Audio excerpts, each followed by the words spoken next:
Halo Kofren, pada soal ini sebuah ampermeter mempunyai hambatan 1,29 ohm dan batas ukur maksimumnya 500 mA. Agar ampermeter dapat digunakan untuk mengukur arus yang besarnya 2 ampere, pada ampermeter perlu dipasang resistor.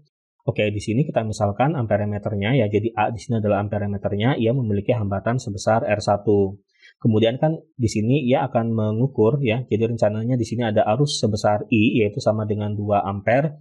Nah, perhatikan bahwa di sini arus yang 2 ampere di sini ini kan melampaui ya, melebihi batas ukur maksimumnya yang hanya 500 mA ya, atau 0,5 ampere. Maka itu berarti nanti supaya di sini ampermeternya bisa digunakan, maka nanti kelebihan arusnya ini harus dialirkan ke sini.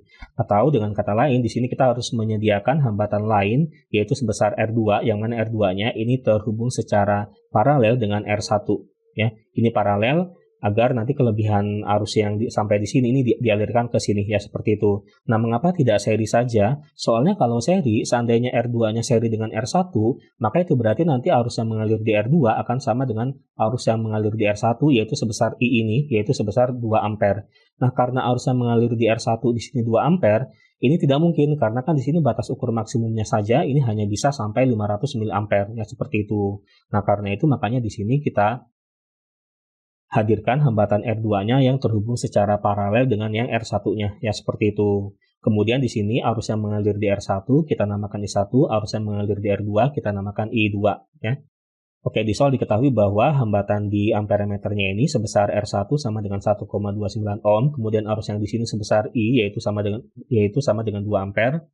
Kemudian arus yang mengalir di sini ya, atau batas ukur maksimumnya ini, atau arus yang mengalir di sini ya, sebesar I1, yaitu sama dengan 500 mA.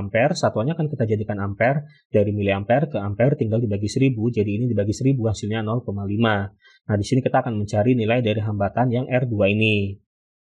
Oke, perhatikan bahwa R1 dan R2 ini kan terhubung secara paralel. Karena paralel, maka berlaku V1 sama dengan V2. Maksudnya tegangan di R1 sama dengan tegangan di R2. Lalu dengan menggunakan hukum Ohm didapatkan bahwa V1 sama dengan I1 dikali R1 dan V2 sama dengan I2 dikali R2. Kita masukkan I1-nya 0,5, R1-nya 1,29. Kemudian I2 dikali R2 sama dengan, jadi hasil dari yang ini itu adalah 0,645 volt ya, seperti itu. Lalu perhatikan yang titik yang merah ini ya, di sini kita akan menggunakan hukum Kirchhoff yang pertama, yaitu I in sama dengan I out. Maksudnya jumlah arus yang masuk ke titik merah ini akan sama dengan jumlah arus yang keluar dari titik merah itu. Ya, seperti itu.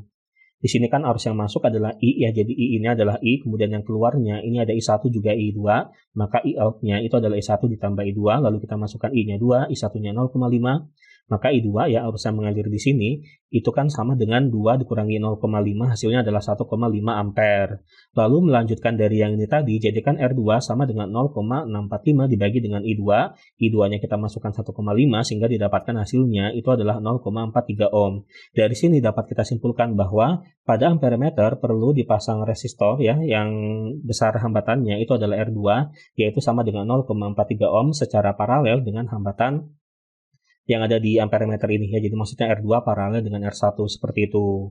Jadi jawabannya adalah yang D. Sampai jumpa di pertanyaan berikutnya.